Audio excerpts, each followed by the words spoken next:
Pak Dianto, selamat sore. Terima kasih sudah berkenan untuk wawancara dengan SWA. Seperti kita ketahui ya Pak, dalam berbagai cara telah dilakukan oleh kita seluruh pemerintah maupun pelaku bisnis untuk tadi menekan wabah pandemi COVID. Nah, saya pengen tahu apa yang dilakukan oleh Garuda Food dalam upaya mendukung pemerintah menekan pandemi COVID. Apa saja yang dilakukan Garuda Food, terutama dalam hal protokol kesehatan, Pak? Ya, mungkin secara summary saya bagi ada 3 aja ya, Mbak Herning ya. 1, kita bicara tentang infrastruktur yang kita bangun, gitu kan. Infrastruktur yang kita bangun itu seperti kalau awalnya pasti kita bagi masker, gitu kan. Kemudian kita berikan untuk menjaga daya tahan tubuh, kita berikan susu setiap karyawan kita rutin, kemudian vitamin multivitamin yang kita berikan.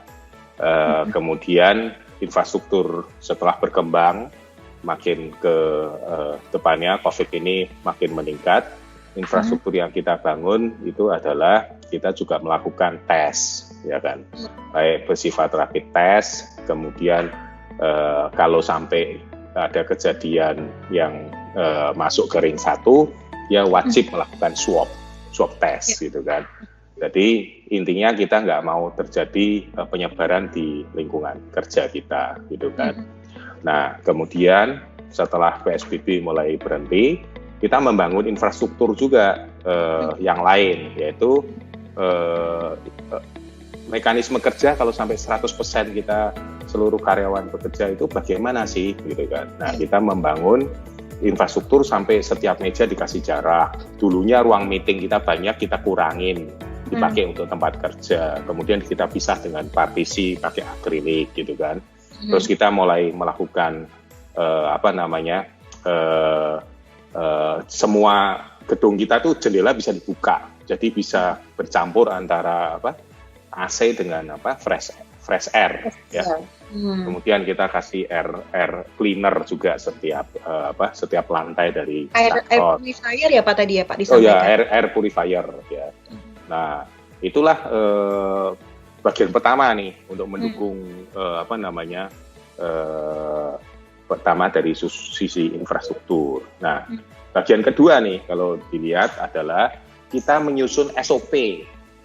Ya, SOP itu memang semua 3 hal ini kalau di pemerintah punya Pak Erick Thohir sekarang kan dari 2 sisi. Kalau dulu Pak Doni, gitu kan. Kita tuh ada namanya tim BCP yang menyusun seluruh SOP, gitu kan. Dia yang ngatur, bagusnya kalau SOP-nya untuk dinas luar kota itu seperti ini ya, itu diatur semuanya. Kalau you melakukan kunjungan pasar seperti ini ya. Kalau you menerima collection uang dari toko-toko harus dilakukan seperti ini ya, gitu kan. Jadi sampai SOP itu didetailkan sampai marka-marka, gitu kan. Kalau dilihat bahkan kalau kita naik tangga di kantor kita dikasih nih ada jedanya, ruang meeting kita kursi antara sebelahnya dengan yang satunya juga udah dikasih marka tanda juga, sampai tempat sholat dan musola pun dikasih marka. Nah, itu bagian dari kedua yang kita susun SOP-nya itu Mbak Herni, gitu kan. Yang pertama infrastruktur, yang kedua adalah sistem yang kita susun ya. SOP sampai pokayoke, istilahnya marka-marka, tanda-tanda supaya orang nggak lupa, gitu kan. Itu yang kedua. Nah, yang ketiga nih yang menarik nih. Ketiga itu kita harus membangun habit budaya. Budaya sampai itu terjadi internalisasi di pribadi.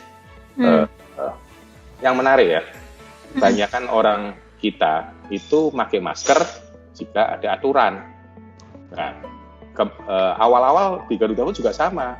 Kalau dilihatin atasannya atau tim BCP ya dipakai, kalau enggak dipakai, gitu kan.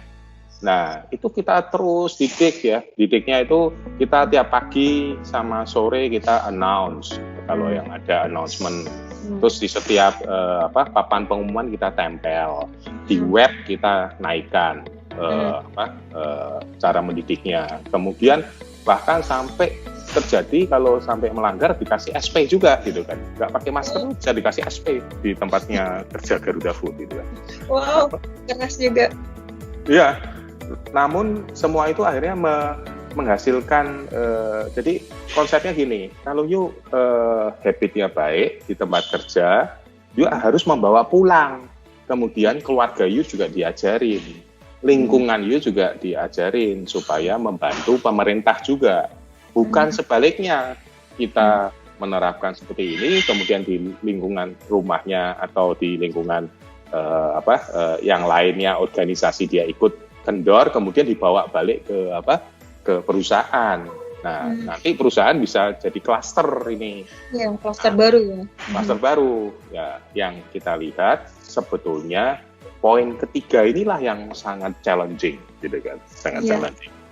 Ya, sangat challenging, tapi akhirnya bertahap ini. Kemarin saya kunjungan 2 minggu yang lalu ke pabrik ya, sama ke depo-depo, mereka udah tahu kok, jadi mereka bisa cerita sendiri, terus ya istilahnya puji Tuhan lah, kita tidak ada satupun kasus di Garuda Food sampai hari ini, moga-moga sampai ke depannya ya, lancar semuanya, tidak ada yang klaster muncul karena di tempat kerja. Kebanyakan memang dari rumah atau tempat kerja pasangannya. Pasangannya ya Pak? Pasangannya kerja di misalnya di rumah sakit gitu kan, high risk gitu kan, dia kena ke sana gitu kan. Nah, kalau ini habitnya ini terbentuk ya, kita tiap hari suruh umumkan protokol kesehatan, kemudian berdoa, kemudian dibawa ke mana? Ke rumah juga. Saya yakin kok ini akan bisa membantu pemerintah dengan baik. Ya. Jadi 3 bagian itu, infrastruktur, sistem dan habit dan budaya. Pembangunan budaya. Garuda Food sekarang berapa karyawan, pabrik berapa gitu Pak? Mungkin bisa dijelas seberapa besar jadi yang sudah dibangun Garuda Food? Kita sebetulnya pabrik kita 4 ya, 2 lokasi di Pati, kemudian 1 lokasi di Surabaya dan 1 lokasi lagi di Jawa Barat di Ranca Ekek. Namun cabang kita lebih dari 100 cabang penjualan ya, lebih dari 132 titik di seluruh Indonesia gitu kan. Ya, kalau kita bicara angka tepatnya karyawan, saya kasih roughly aja, total karyawan kita di pabrik maupun di distribusi lebih dari 13.000 karyawan